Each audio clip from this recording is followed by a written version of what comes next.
Jubilee झनकार के अंतर्गत विविध भारती के स्वर्ण जयंती के अवसर पर प्रसारित किए गए कार्यक्रमों में से ये कार्यक्रम आपको सुनवा रहे हैं। आइए सुनते हैं। आप सुन रहे हैं विविध भारती। विविध भारती की स्वर्ण जयंती पर एक सालाना जलसा। हर हफ्ते बीते हुए लम्हों को फिर ढूंढ लाने का नायाब मौका।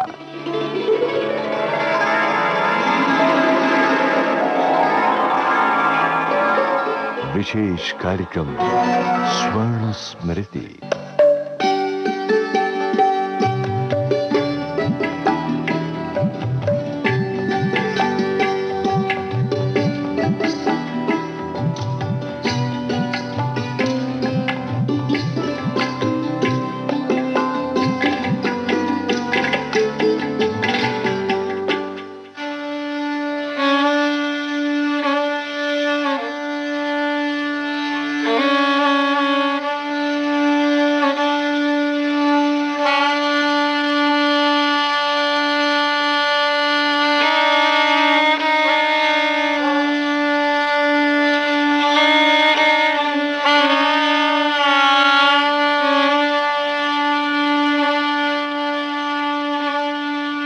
ये है आरंभ, स्वर्ण स्मृति कार्यक्रम का आरंभ, स्मृतियों की श्रृंखला का आरंभ।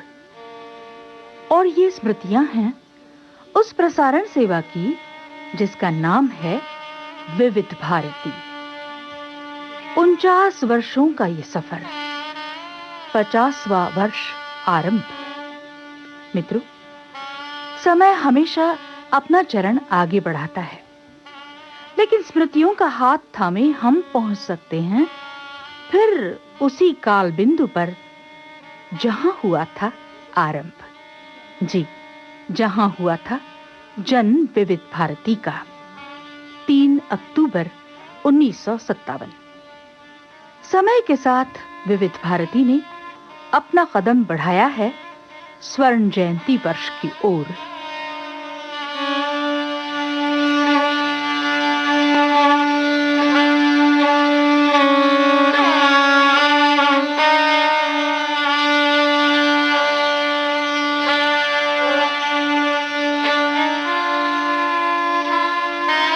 क्या जरूरत थी विविध भारती जैसी प्रसारण सेवा की?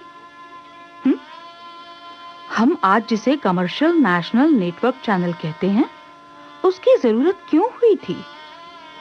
क्योंकि उस समय आकाशवाणी के प्रसारण तो आरंभ हो चुके थे, लेकिन फिल्म संगीत रेडियो से नहीं सुनाया जाता था।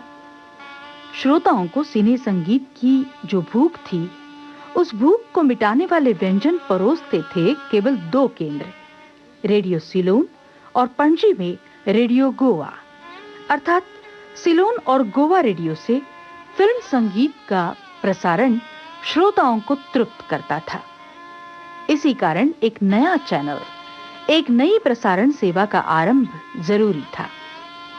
कविवर पंडित नरेंद्र शर्मा, जिन्होंने विविध भारती की भूमिका बनाई, नींव डाली, ये उन्हीं की परिकल्पना थी, नाम से लेकर काम तक। आज पंडित नरेंद्र शर्मा हमारे बीच नहीं है, लेकिन उनकी आवाज हमारे साथ है।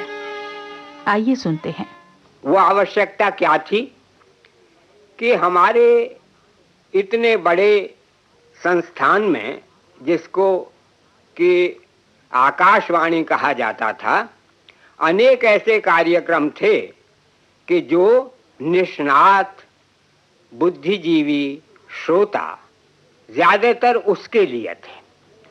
अधिक संख्या में वो अखिल भारतीय श्रोता है जिसे हम और किसी बहुत अच्छे शब्द के अभाव में कहेंगे सामान्य श्रोता, अंग्रेजी में कहें तो ले लिसनर।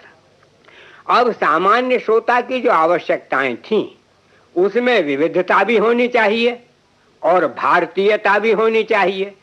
तो इन 2 आवश्यकताओं की पूर्ति के लिए विविध भारती उपयुक्त सिद्ध हुआ और इस प्रकार इसका प्रसारण आरंभ हुआ। श्री एस ठाकुर, जो उस समय आकाशवाणी के शिमला केंद्र में कार्यरत थे और बाद में उनका तबादला विविध भारती में हुआ था। आइए सुनते हैं उनकी यादें। सन 1957 में मैं शिमले में, हिमाचल प्रदेश में, ऑल इंडिया रेडियो में हिमाचल प्रोग्राम का संचालन कर रहा था कि एक स्टेशन डायरेक्टर ने मुझसे आगे कहा कि ठाकुर साहब, एक नया विभाग अब आकाशवाणी में शुरू हो रहा है जिसका नाम विविध भारती होगा और वो बंबई से काम करेगा। आपकी वहाँ नियुक्ति हो गई है और आपको तत्काल जाना है। मैंने उनसे कहा कि साहब, अभी तो मैंने प्रोग्राम शुरू किया ही था और अभी इसकी रूपरेखा ही बनी है और वहाँ तक नहीं पहुँचा जहाँ मैं पहुँचाना चाहता हूँ, बीच में ठीक नहीं रहेगा। तो वो कहने लगे, अब आप इनकार तो कर नहीं सकते, ये तो नौकरी है। तो हुआ ये कि मैं वहाँ से आया और यहाँ बम्बई पहुँच गया। बम्बई में उस वक्त तैयारियां हो रही थी विविध भारती की और नरेंद्र जी वहाँ चीफ प्रोड्यूसर, मुख्य निर्देशक थे ही। मैं प्रोड्यूसर बन के आया था, मगर कोई 2-3 महीने के बाद मुझे भी नरेंद्र जी के साथ संयुक्त मुख्य निर्देशक बना गया था, जॉइंट चीफ प्रोड्यूसर। और जैसा कि उद्देश्य मुझे बताया गया कि भाई, हमको ये जो फिल्मी गाने हैं ये बहुत लोगों को आप अपनी तरफ आकर्षित करते हैं और आकाशवाणी जो गानों में ही विशेषज्ञ होनी चाहिए, वो उनको उसको लोग उसके गानों को, उसके गीतों को, गानों को, गजलों को लोग इतना पसंद नहीं करते और आपको कुछ ऐसा करना पड़ेगा कि आपके आकाशवाणी के गीत, गजल वगैरह भी लोग अच्छी तरह सुने, तभी इससे सुने। तो उसके लिए खैर मैंने ये उद्देश्य समझ लिया और मैंने ये सोचा कि भाई, जो फिल्म के लोग यहाँ हैं और अच्छे लोग हैं, गाने बजाने वाले, प्लेबैक सिंगर्स, कंपोजर वगैरह, उनका ही सहयोग हमको लेना तो पड़ेगा ही। और उनको कुछ अपनी जो हमारी उसमें हम जो ट्रेंड बदलना चाहते हैं वो उनको समझाएंगे कि देखो, बहुत ज्यादा ही ये क्लासिकल रंग भी ना हो और बहुत ही पाश्चात्य का इसमें पुट ना हो। कोई ऐसी पद्धति निकालिए कि सरल, सुगम हो और आकर्षक भी हो और सौम्य भी। श्रोता मित्रों, अब हम आपको सुनवाने जा रहे हैं वो सिग्नेचर ट्यून, आकाशवाणी की वो संकेत धुन जिसे आपने कई बार सुना है, लेकिन ये वही धुन है जो ठीक 3 अक्टूबर 1957 के दिन बजाई गई थी। आइए सुनते हैं।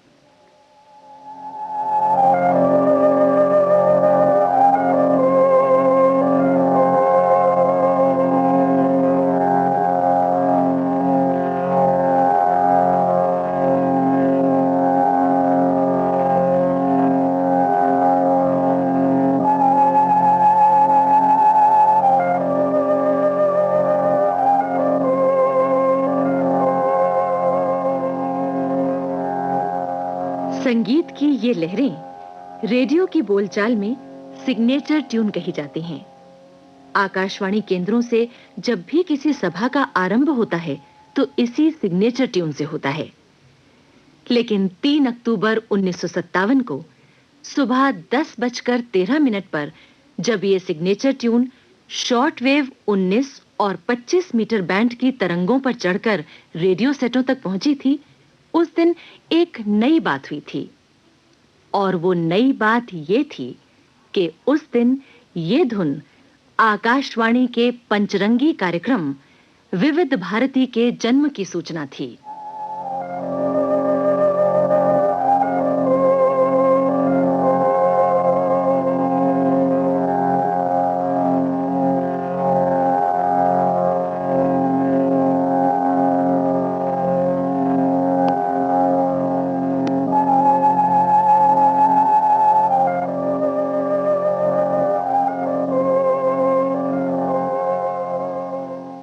ये आकाशवाणी का पंचरंगी प्रोग्राम है विविध भारती। हमारी पहली सभा आरंभ। जी हाँ, आवाज यही थी, उद्घोषणा भी यही थी, लेकिन विविध भारती सेवा का आरंभ इस तरह नहीं हुआ था। इस उद्घोषणा से पहले राष्ट्रकवि मैथिली शरण गुप्त की अमर पंक्तियों ने शुभकामना के फूल बरसाए थे, कविवर नरेंद्र शर्मा के स्वर में।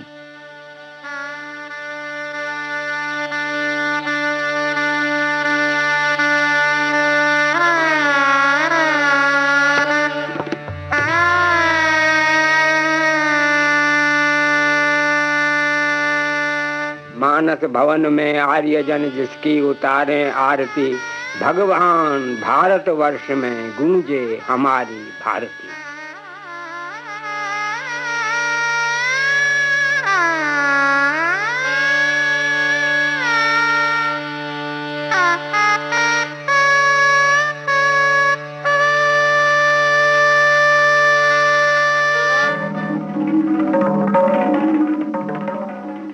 एक साथ बंबई और मद्रास केंद्रों से शॉर्टवेव पर प्रसारित की जाने वाली विविध भारती सेवा एक अनोखा और एक अभिनव प्रयोग था।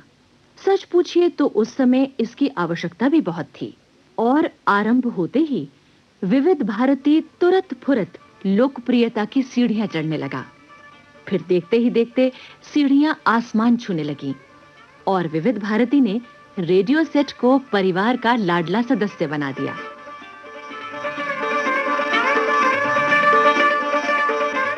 आज विविध भारती जनजीवन का एक जरूरी अंग बन गया है। आज विविध भारती जैसे एक दोस्त है जो किसी को प्रहसन से हंसाता है, किसी को उदास गीतों से गंभीर कर देता है, किसी में सपने जगाता है, किसी को बीती बातें याद कराता है, किसी को लोरी बनकर थपकता है और किसी को टीचर बनकर पढ़ाता है। लेकिन विविध भारती मेरा हर मिनट बताने वाला घड़ियाल है। ये प्रोग्राम शुरू होता है तब तक मेरे बच्चों का दूध पीना कंप्लीट होना चाहिए। ये दूसरा समाप्त होता है तब तक मेरी पोड़ी भाजी तैयार होनी चाहिए। मेरे काम का टाइम टेबल एक एक प्रोग्राम के अनुसार अपने आप बन गया है।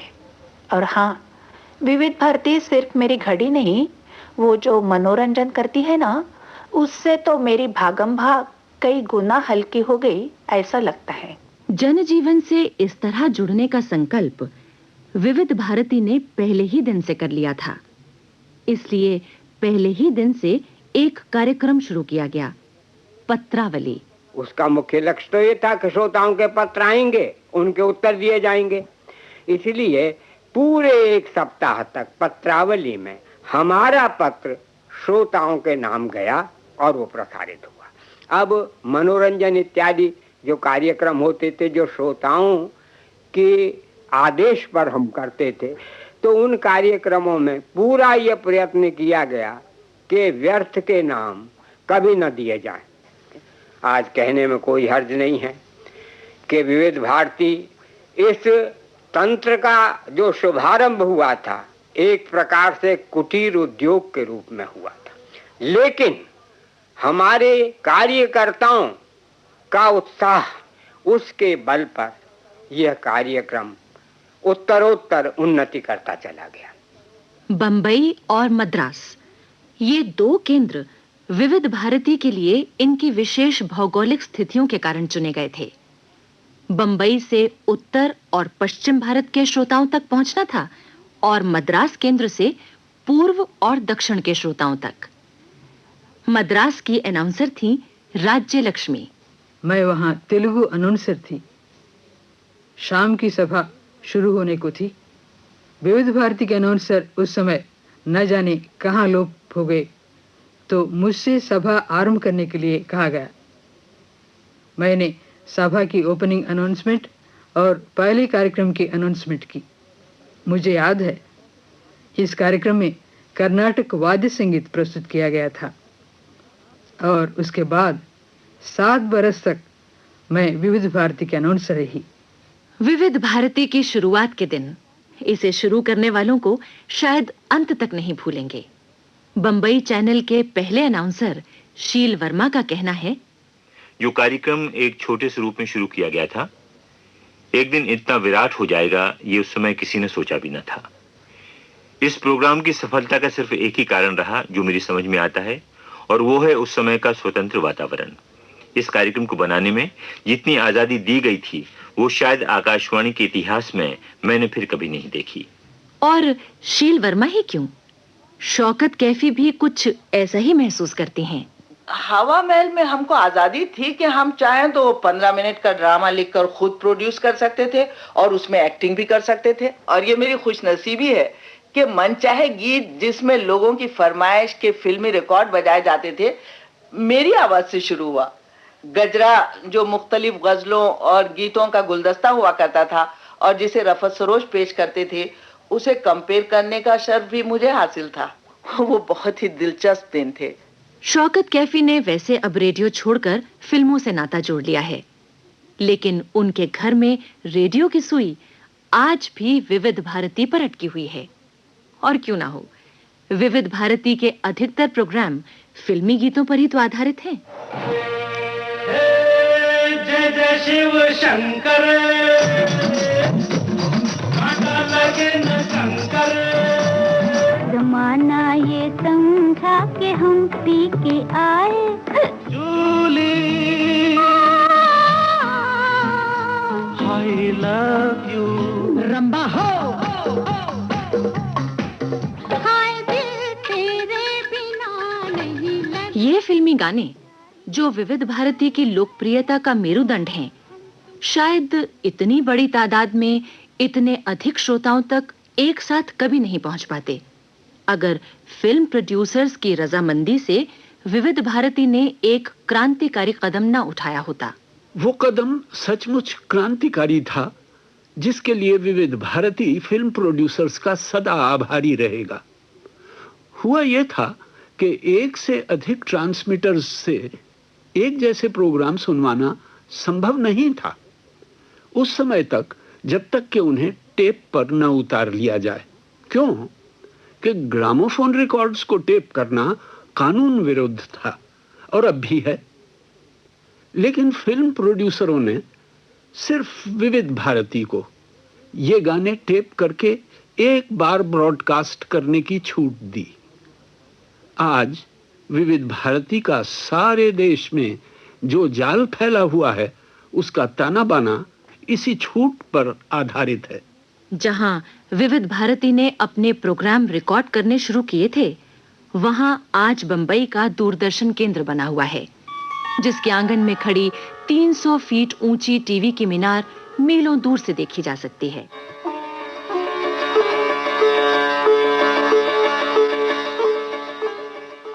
लेकिन श्रोता मित्रों, 49 वर्ष पहले कोई मुश्किल से ही ये जान सकता था कि बिना साउंड प्रूफिंग और बिना एयर कंडीशनिंग वाली उस बैरकनुमा इमारत में धरती पर सबसे अधिक सुने जाने वाले प्रोग्रामों की नींव डाली जा रही है।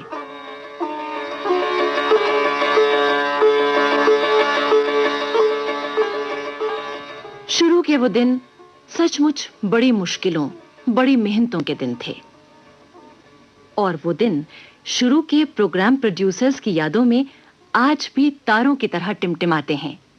विविध भारती के शुरू के दिन हम सभी कार्यकर्ताओं के लिए बहुत मेहनत और तनाव के दिन थे। काम की सहूलियतें भी उतनी नहीं थीं जितनी कि होनी चाहिए थीं। काम को पूरा करने के लिए कई बार रात को देर तक काम करने के बाद मैं और मेरे साथी स्टूडियो में ही सोए थे ताकि दूसरी सुबह जल्दी उठकर काम शुरू कर सकें। हर्ष की बात है मेरे लिए भी, क्योंकि मैं भी इसकी नींव का एक छोटा सा पत्थर रहा हूं। मधुप शर्मा की ही तरह वो दिन याद करते हैं भृंग तुप करे। 1 जुलाई 1957 को जब मैं नागपुर से स्थानांतरित किया गया और बंबई आया और मुझे लगा कि मैं अपनों के बीच में आ गया हूं। उस समय कई केंद्रों से रिकॉर्डेड सामग्री बुलाई गई थी, क्योंकि पहले ये सोचा गया था कि ये जो कार्यक्रम शुरू किया जाएगा ये बाहर के स्टेशनों से आई हुई रिकॉर्डिंग के आधार पर ही बनाया जाएगा, लेकिन उनका ज्यों का त्यों उपयोग हो नहीं सकता था और इसीलिए हम लोगों पर बाद में ये जिम्मेदारी भी आ गई कि हम नए प्रोग्राम अपने यहाँ प्रोड्यूस करें। मेरा जो कार्यक्रम का समय मुझे मिला था वो बड़ा विचित्र था, रात को 9:30 के बाद। उन दिनों मुझे याद है कि मैंने संगीतिका के अच्छे कई कार्यक्रम सुबह 3 से 5 के बीच में रिकॉर्ड किए थे। मुश्किलें वाकई बहुत थीं, लेकिन मुश्किलों से जूझने वालों के हौसले भी कम नहीं थे। हवा महल के प्रोड्यूसर सत्येंद्र शरद। अधिकांश लोग जानते हैं कि विविध भारती कार्यक्रम 3 अक्टूबर 1957 को प्रारंभ हुआ था, लेकिन बहुत कम लोग जानते होंगे कि हवा महल का प्रसारण 3 अक्टूबर से नहीं बल्कि 20 अक्टूबर से हुआ था। इस दिन पहला हवा महल प्रसारित हुआ, जिसके लिए नरेंद्र शर्मा जी ने विशेष रूप से एक संगीत नाटिका लिखी थी, महारास। बाजे मुरलिया रे, शाम रचावे रात, रचावे रात, रचावे रात। चलो चलो सखी, चलो चलो सखी, मधुबन में सुफल करो ब्रजवास, रचावे रात, रचावे रात। एक बात और याद आ गई, हवा महल की सिग्नेचर ट्यून जो आप सुनते हैं वो इस कार्यक्रम की पहली सिग्नेचर ट्यून नहीं है। पहली ट्यून तो मैंने एक गुजराती गीत के आरंभिक अंश से ली थी।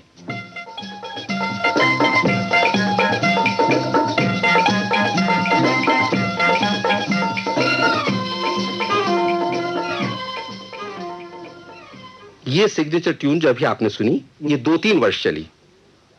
1960 में इसके आधार पर एक नई ट्यून तैयार की गई, जो आज भी आप हवा महल के आरंभ और अंत में सुनते हैं।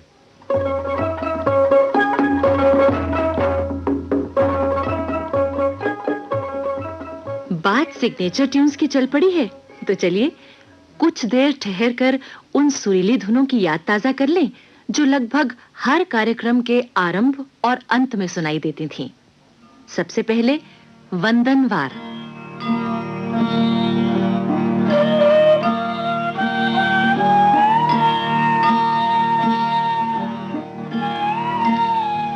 वंदनवार यानी श्रोताओं के स्वागत के लिए द्वार पर सजाए गए वंदना के स्वरों की माला। बाद में वंदनवार की सिग्नेचर ट्यून का रूप नया हो गया, गीतों भरी कहानी।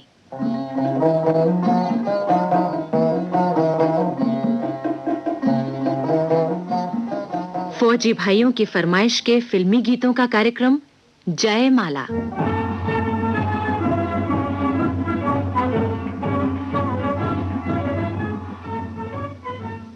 देशभक्ति के गीतों से जनमानस के चेतन को जगाता हुआ उदयकान।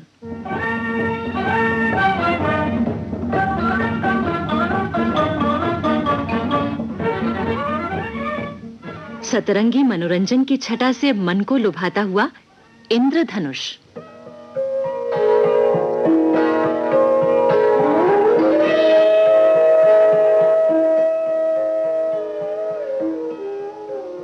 शास्त्रीय और उपशास्त्रीय संगीत का सुरीला राग रंग।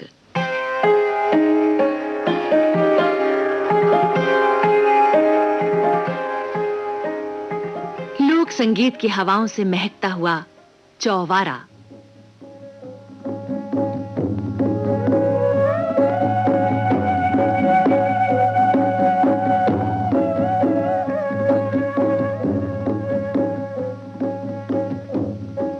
सुगम संगीत के माणिक मोतियों वाली मंजूषा।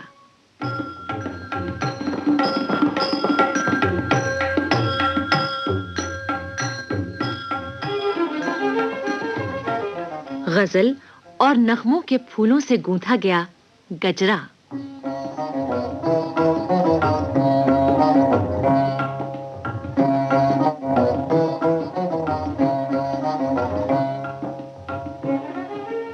कार्यक्रम एक से एक अनूठे, सिग्नेचर धुनें एक से एक सुरीली। और इन्हें बनाने वाले थे अनिल विश्वास, टी.के. जयराम अय्यर, एमनी शंकर शास्त्री, सूर्य कुमार पाल, कृष्णा भट्टाचार्य और नीनू मजूमदार जैसे कल्पनाशील संगीतकार। हर धुन जैसे अपने अपने कार्यक्रम के माथे का सजीला मुकुट। लेकिन बंबई के श्रोता उमेश माथुर के अनुसार विविध भारती के बारे में सबसे अच्छी बात मुझे लगती है इस कार्यक्रम का नाम, विविध भारती। नाम केवल विविध भारती ही नहीं, विविध भारती के हर प्रोग्राम का बहुत सोच समझ कर रखा गया। वैसे शुरू में कुछ विरोध भी हुआ। कहा गया प्रोग्रामों के नाम जरा गूढ़ हिंदी यानी संस्कृत वाले हैं, लेकिन एक विचार और भी था। आप भले ही विविध भारती के नामों को संस्कृत से लिया हुआ कहिए, मैं तो कहूंगा उन्हें अपनी संस्कृति से लिया गया था। क्या तो नाम थे और क्या प्रोग्राम। वैसे एक बात और सच ये है कि व्यापार सेवा की वजह से प्रोग्रामों के रस में थोड़ा कसैलापन आया है, मगर उसे लोगों ने चांद के दाग की तरह नजरबट्टू मानकर गुजारा कर लिया है। देखें अब पॉलिसी मेकर्स विविध भारती की रक्षा के लिए क्या करते हैं। वैसे मैं हर हाल में अपने रेडियो और अपनी विविध भारती से बंधा हुआ हूँ। क्या करूँ, आदत बुरी चीज है भाई। आदत अच्छी चीज है या बुरी, इस बहस में हम नहीं पड़ेंगे, लेकिन इतना जरूर कहेंगे कि विविध भारती की आदत किसी एक या दो को नहीं, आज लाखों बल्कि करोड़ों श्रोताओं को पड़ चुकी है। विविध भारती सुनना तो जैसे एक आदत सी बन गया है। आप यकीन नहीं करेंगे, मेरे ख्याल में कई बरस से हमने अपने ट्रांजिस्टर या रेडियो की सुई भी नहीं बदली है। सच मानिए, यदि विविध भारती नहीं सुनता तो कभी ना जान पाता कि खाम गांव और झुमरी तलैया जैसे नगर भी भारत में हैं। और फिर दक्षिण भारत के फिल्मी गीतों से मेरा परिचय विविध भारती ने ही करवाया। और हवा महल में भी भारत भर के केंद्रों के कलाकारों को सुना और जाना। नाटक केवल हमारे दिल्ली स्टेशन से ही प्रसारित नहीं होते। चंद्र प्रकाश गुप्ता तो खैर रेडियो के पुराने कलाकार हैं, एक तरह से रेडियो के रिश्तेदार। लेकिन विविध भारती की आदत ने पश्चिमी बंगाल के दीपक बैनर्जी को भी नहीं छोड़ा। जिस प्रकार से विविध भारती संगीत का समारोह को संभालता है, वह वाकई संतोषजनक है। यह संगीत क्यों न शास्त्रीय, उपशास्त्रीय, लघु या लोक परंपरा के अंतर्गत हो, विविध भारती एक असाधारण सेवा का उदाहरण स्थापित किया है।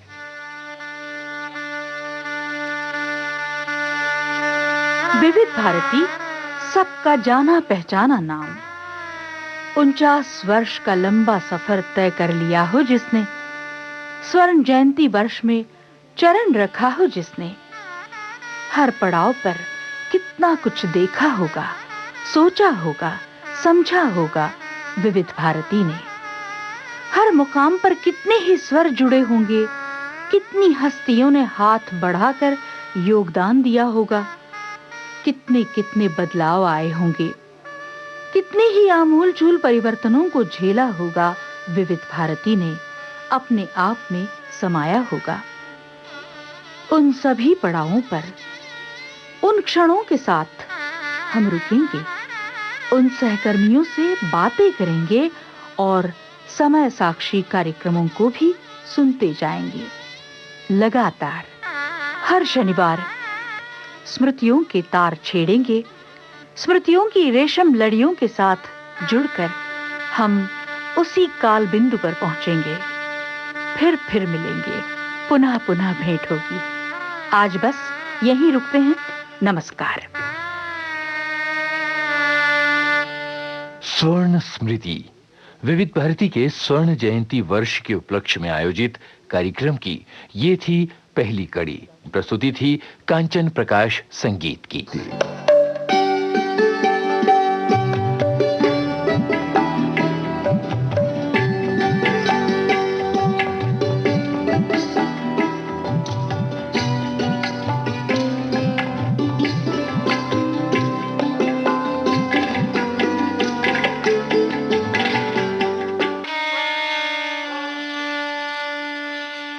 श्रोता मित्रों नमस्कार। अक्टूबर का ही महीना था, लेकिन वर्ष था 1957 और तारीख थी 3 अक्टूबर 1957। जिस दिन विविध भारती का प्रारंभ हुआ, नहीं, विविध भारती का जन्म हुआ। उस समय 2 स्थानों पर विविध भारती केंद्र आरंभ हुए, बंबई और मद्रास। इन 2 महानगरों के नाम आज हैं मुंबई और चेन्नई, लेकिन उस समय वर्ष 1957 में तो वही नाम थे।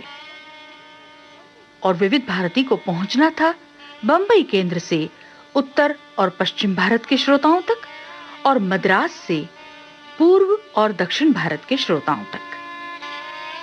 उस समय के एक कार्यक्रम अधिकारी मंजूरुल अमीन की यादों से जुड़कर हम उस समय के साथ हो लेते हैं। आइए।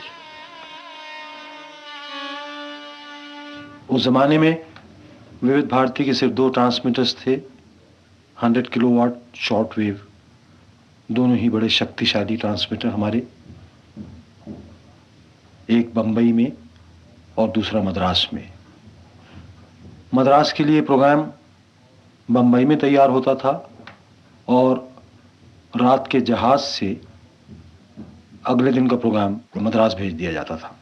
लेकिन इसके पीछे एक बहुत बड़ी एफर्ट थी, एक बहुत बड़ा जोर था जो हमने लगाया था। हमने एक बहुत अच्छे तरीके से इसकी प्लानिंग कोई साल भर तक की थी और तब कहीं ये प्रोग्राम एयर पे जा सका। 3 अक्टूबर का वो दिन याद है जब ट्रांसमिशन पहली बार विविध भारती की शुरू हुई, और वो ट्रांसमिशन सवेरे शुरू नहीं हुई, 11 बजे हमने ट्रांसमिशन शुरू की थी बंबई और मद्रास से एक साथ। हमारे डायरेक्टर थे स्वर्गीय श्री केएस मलिक, जिनका पूरा नाम था कृष्ण स्वरूप मलिक। आज जब मेरी ज़बान पर उनका नाम आ रहा है, मेरा दिल भर आ रहा है। वो एक ऐसी हस्ती थी कि दुनिया के किसी मीडिया को उस तरह की हस्ती अपने साथ रखते हुए फख्र हो सकता है। नाम भी बहुत सुंदर था, बहुत अच्छा था, और स्वभाव से भी वो वही थे, कृष्ण स्वरूप मलिक। इसके साथ ही दूसरा नाम जो याद आ रहा है वो है श्री नरेंद्र शर्मा, जो हमारे इस देश के एक प्रसिद्ध लेखक, कवि और क्रिएटिव राइटर हैं। ये हमारे चीफ प्रोड्यूसर थे और इन दोनों हस्तियों के साथ हमने इस काम की शुरुआत की। ये दोनों इस प्रोग्राम के एक तरह से रूह रवां थे। जब इसकी प्लानिंग शुरू की तब इसकी कोई कल्पना नहीं थी कि ये इसकी क्या रूपरेखा बनेगी, ये प्रोग्राम कैसा होगा, इसमें अनाउंसमेंट किस तरह किए जाएंगे, किस तरह का मटेरियल होगा, आदि आदि। लेकिन ये विश्वास ज़रूर था कि ये प्रोग्राम कि हम होंगे कामयाब। जब मुझे याद है प्लानिंग जब हम करते थे बैठे हुए, तमाम स्टेशनों को चिट्ठियां लिखते थे, उनसे प्रोग्राम मंगाते थे, वो टेप हज़ारों की तादाद में आते थे, उनके सुनने का इंतज़ाम, उसमें से सिलेक्शन का प्रबंध, ड्यूटीज़ लोगों की, स्टाफ की। वर्ली में एक हमारा स्टूडियो था जहाँ आजकल टेलीविज़न के स्टूडियोज़ हैं, वहाँ हमारा विविध भारती का एक स्टूडियो था जहाँ 24 घंटे हम लोग रिकॉर्डिंग करते थे। हमारे इंजीनियर भाई साहबान, प्रोग्राम के लोग, प्रोड्यूसर्स, एक लगन थी, एक जज्बा था कि जिसके साथ हम लोग काम कर रहे थे और आगे बढ़ रहे थे। बड़ा मुश्किल काम था, और ख़ासकर पेपर पे प्लानिंग, क्योंकि तब तक तो प्रोग्राम एयर पे गया नहीं था। 3 अक्टूबर 57 से पहले तो सब पेपर ही वर्क था। मीटिंग्स, डिस्कशंस, बातचीत, लोगों से इस सिलसिले में एक तरह से कई लोगों से मिलना, ब्रेनस्टॉर्मिंग सेशंस होते थे। ये खैर, तो नाम विविध भारती का पहले था ऑल इंडिया वैरायटी प्रोग्राम, अंग्रेजी में ये नाम था, और इसका एक शॉर्ट फॉर्म निकाला था AIVP। तो जब भी लोगों से हम मिलते हम कोई पूछता कि भाई आप कहाँ काम करते हैं, हम कहते थे AIVP में। भाई AIVP क्या चीज़ है? तो साहब all India variety programme, all India radio का आपने नहीं सुना? ये बहुत बड़ा प्रोग्राम होने जा रहा है। तो ये जो भावना थी दिल में, एक गौरव की भावना।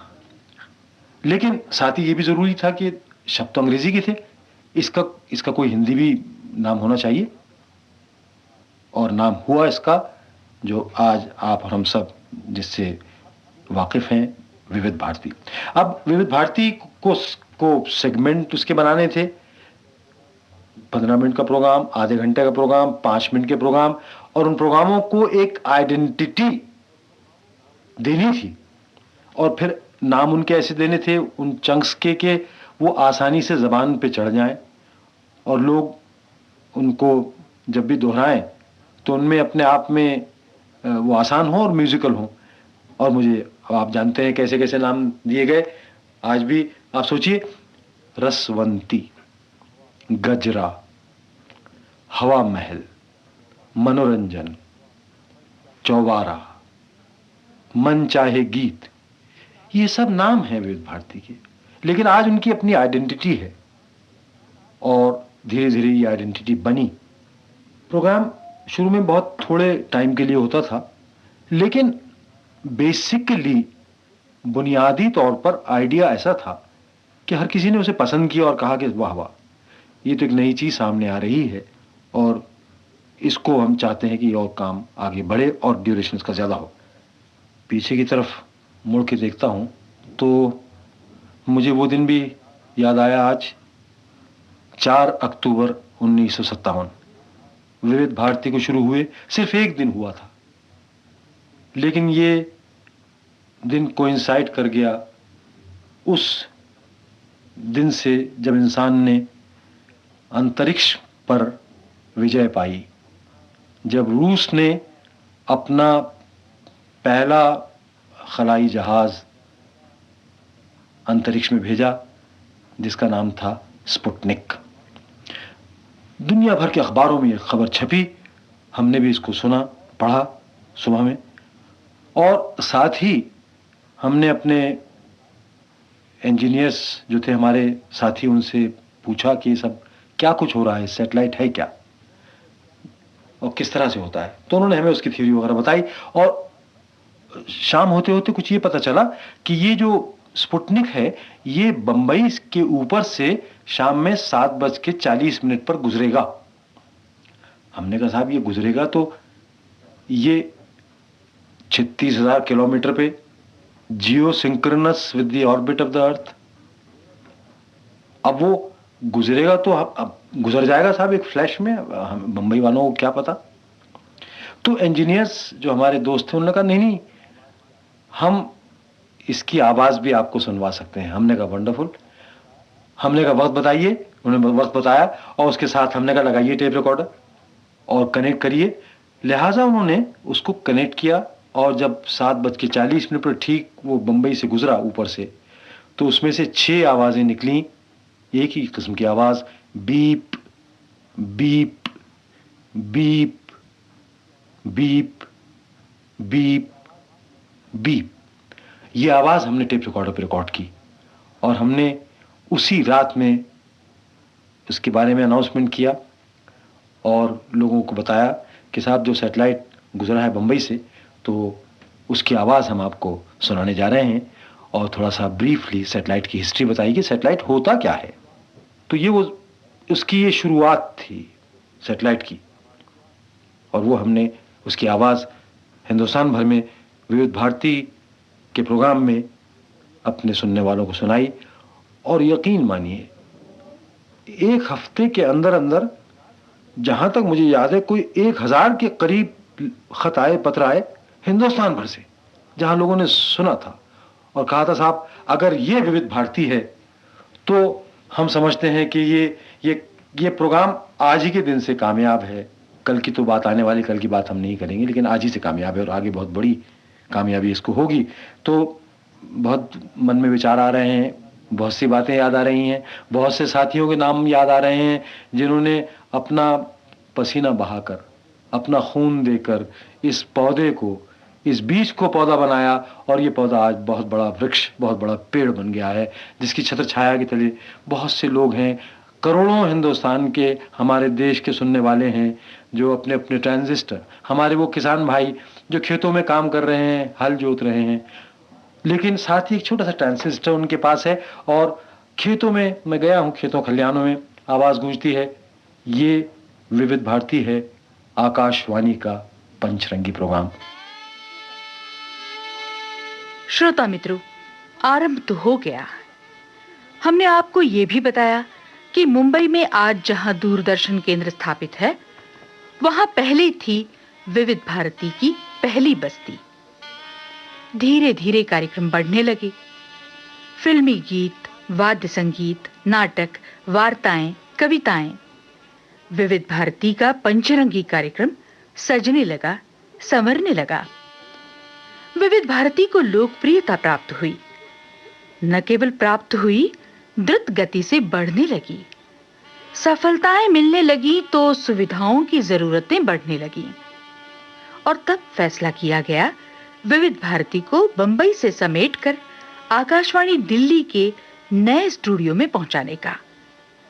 जब यह निर्णय लिया गया तब विविध भारती की उम्र थी ठीक 1 बरस।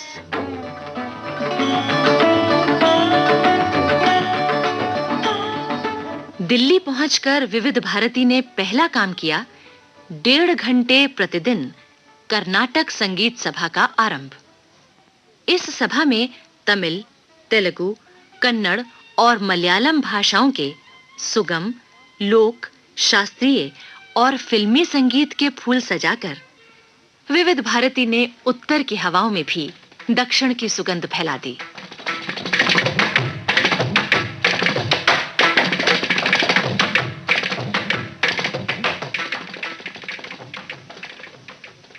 दिल्ली हिंदुस्तान का दिल है और इस दिल में बैठकर विविध भारती ने करोड़ों हिंदुस्तानियों के साथ-साथ दूर पास के देशों के लाखों श्रोताओं के दिलों में भी धड़कना शुरू कर दिया।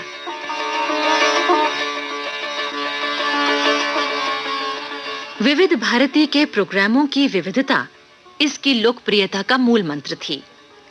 विविध भारती प्रसारण के हर अंग को नए-नए रंग में सजाकर श्रोताओं के सामने रखती, जैसे प्रसार गीत, नाटिकाएं, फिल्मों के साउंड ट्रैक, बच्चों के गीत, रोचक वार्ताएं, लोक संगीत, सूक्तियां, गीतों भरी कहानियां, वाद्य संगीत और इन सब के साथ श्रोताओं की फरमाइश पर फिल्मी गाने।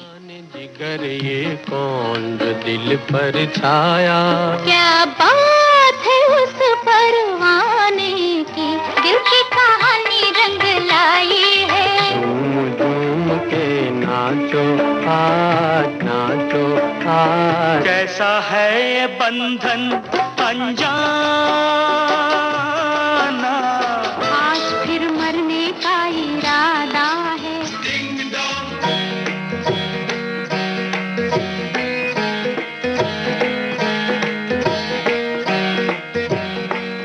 आइए 1958 में बना और प्रसारित किया गया एक लघु नाटक सुनते हैं, जाड़े का रविवार। लेखक आनंद प्रकाश जैन, प्रस्तुति इस्लामुद्दीन की। ये नाटक प्रसारित हुआ था 14 दिसंबर 1958 को।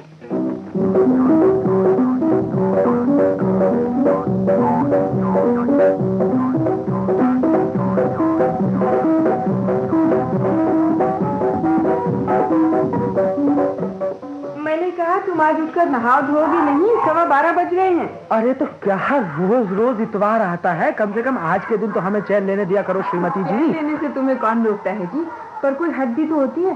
सारी रात तो खर्राटे लेकर तो क्या हो गया, किसी का कर्ज हमारे सर पर है, किसी की बच्चियां खोल लाए हैं कि खर्राटे ना भरे। कुछ बच्चों की तो शर्म करो। नन्ही और चुन्नू दोनों नहा धोकर उछलते फिर रहे हैं। एक तुम हो कि 1 हफ्ते से नहाए नहीं हो। तो तुम चाहती हो कि हम भी उछलते फिरे? ना पापा ना, अपने से नहीं होने। मैं तुम्हें उछलने को कह रही हूँ और क्या? जब देखो तो उल्टी सीधी बातें। इसीलिए तो कहता हूँ कि तुम जाकर अपना काम करो, जब रसोई तैयार हो जाए तो एक थाली लगाकर चुन्नू के हाथ हमारे पास भिजवा देना, बस इतनी सी बात है। न खुद परेशान हो न हमें कर। अरे तुम्हें ज़्यादा नहीं लगता कि तुम बार बार चूल्हे की आग छोड़कर यहाँ भागी चली आती हो? मैं पूछता हूँ। नहीं तो मैं चूल्हा भी तुम्हारी तरह लिहाफ में दुबक कर जलाऊं, है ना? तुम्हारे लिए तो बस तुम्हारे चाचा जी ठीक है, उन्हीं से तुम्हारी नानी मरती है। क्या? गांव में सुबह सुबह उठाकर खड़ा कर देते थे ब्रह्म मुहूर्त में। अगर सब चाचा जी जैसे हो जाए तो दुनिया के लोग सोना बंद कर दें। जब से उन्होंने प्राकृतिक चिकित्सा की 2-4 किताबें पढ़ ली हैं, उनका तो दिमाग ही खराब हो गया। जरा सी छींक आई नहीं तो तुम नहीं उठोगे? अरे भाई, हम इससे इनकार थोड़ा ही करते हैं। हम तो सिर्फ तुम्हें इतना समझाना चाहते हैं कि इतवार के दिन हमें तंग ना किया करो।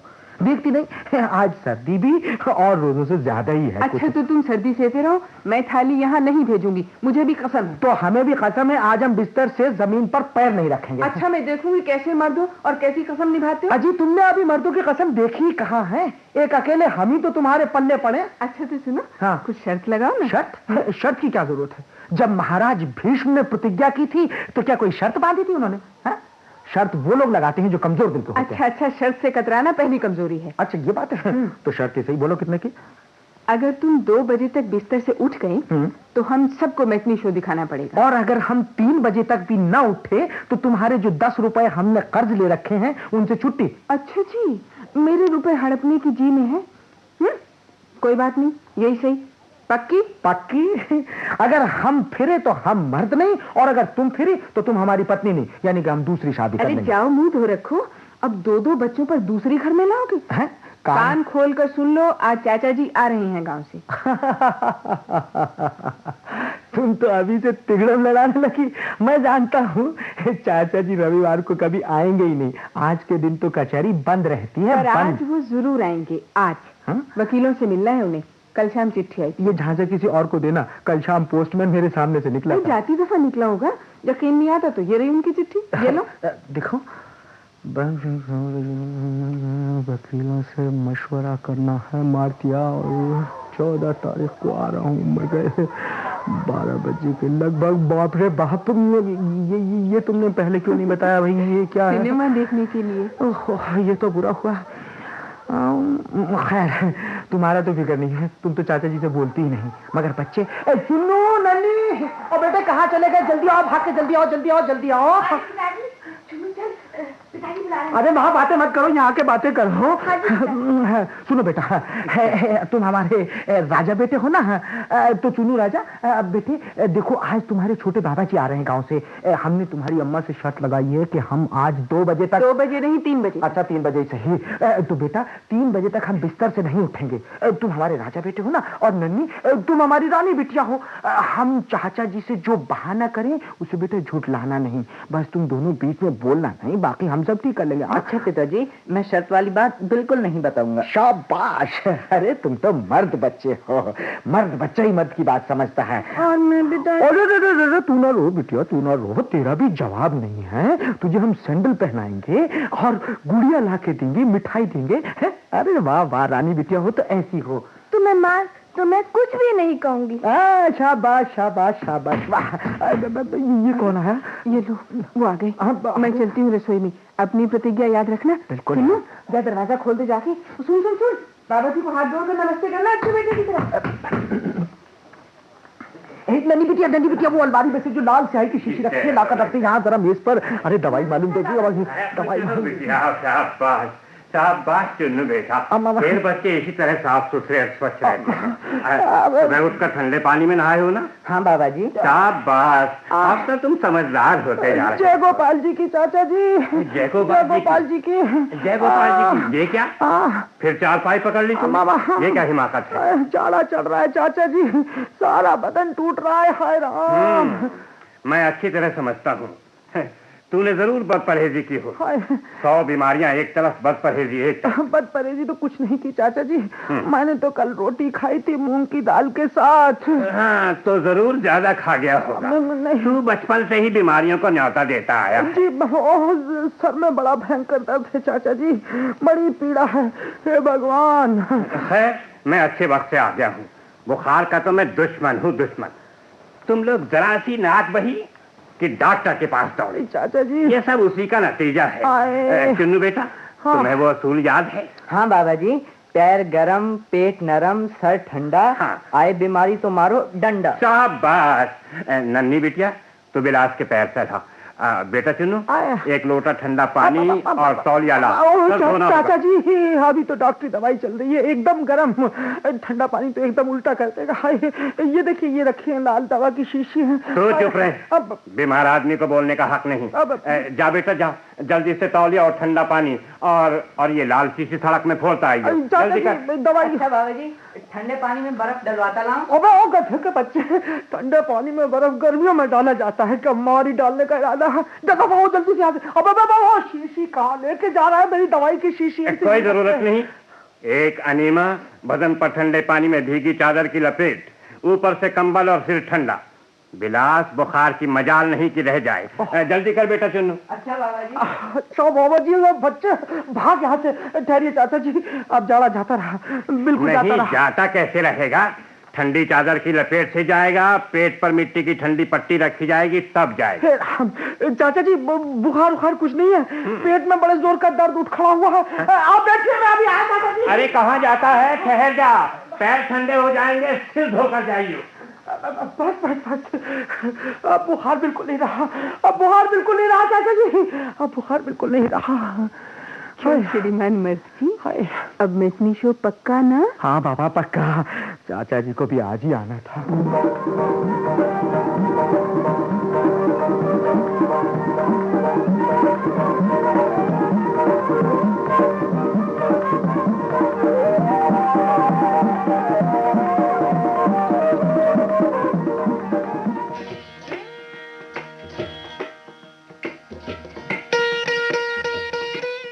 जाड़ी का रविवार, ये लघु नाटक अभी हम सुन रहे थे।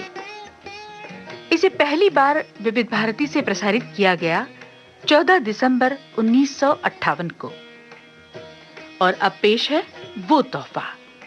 यादों के खजाने से इसे हमने निकाला है।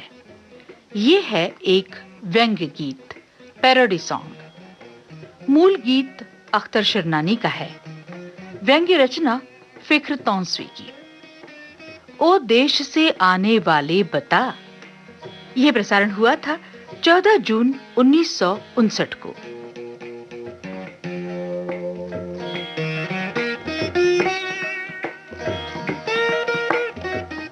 ओ देश से आने वाले बता, क्या?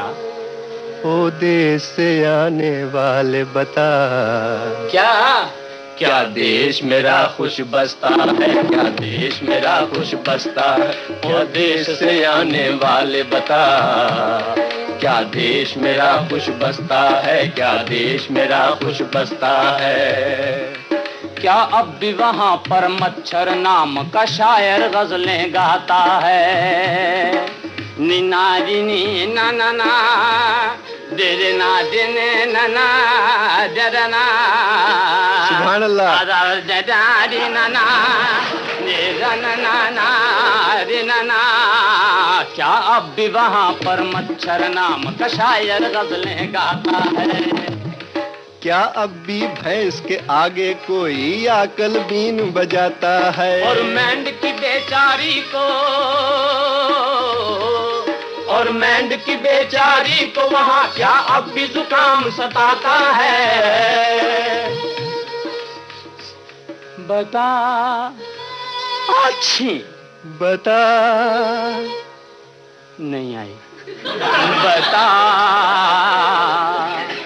ओ देश से आने वाले बता, क्या देश मेरा खुश बसता है, क्या देश मेरा खुश बसता है। क्या मुर्ग शहर को अब भी है सोतों को जगा देने का जनून, या उसकी बजाय टेलीफोन ही कह देता है कुकड़ू कू। मकबूल है चिड़ियों की चूं चूं, मकबूल है चिड़ियों की चूं चूं, या मिलके भूकू की घूंघू घूंघू घूंघू घूंघू। ओ देश से आने वाले बता, क्या देश मेरा खुश बसता है, क्या देश मेरा खुश बसता है। क्या अब भी वहाँ पर ऐनक वाले अहले नजर कहलाते हैं। क्या इत्र लगा कर मूंछों पर अब भी फोटो खिंचवाते हैं। क्या सुबह के भूले, क्या सुबह के भूले भूख के मारे लौट सुबह ही आते हैं। बता बता बता ओ देश से आने वाले बता, क्या देश मेरा खुश बसता है, क्या देश मेरा खुश बसता है। हाँ अहले वतन से कह देना है अपने वतन से प्यार मुझे, हाँ अहले वतन से कह देना है अपने वतन से प्यार मुझे। मैं लौट के एक दिन आऊंगा, आने से नहीं इनकार मुझे। मैं लौट के एक दिन आऊंगा, आने से नहीं इनकार मुझे। अफसोस मगर आने नहीं देते, कौन? अफसोस मगर आने नहीं देते मेरे कर्जेदार मुझे। कर्जदार कर्जदार कर्जदार ओ देश से आने वाले बता, क्या देश मेरा खुश बसता है, क्या देश मेरा खुश बसता। ओ देश से आने वाले बता, क्या देश मेरा खुश बसता है, क्या देश मेरा खुश बसता है, क्या देश मेरा खुश बसता है।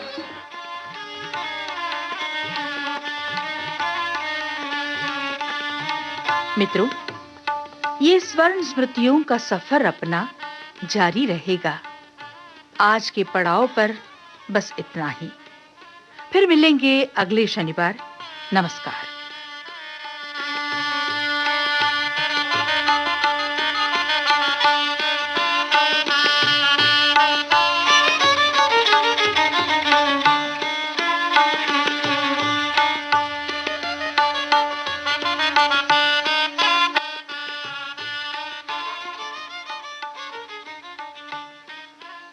विविध भारती के स्वर्ण जयंती वर्ष के उपलक्ष्य में आयोजित विशेष कार्यक्रम स्वर्ण स्मृति की ये थी दूसरी कड़ी। हर शनिवार सुनना न भूलिएगा स्वर्ण स्मृति। इस कार्यक्रम की प्रस्तुतकर्ता कांचन प्रकाश संगीत। स्वर्ण स्मृतियों का ये सिलसिला आज यहीं तक।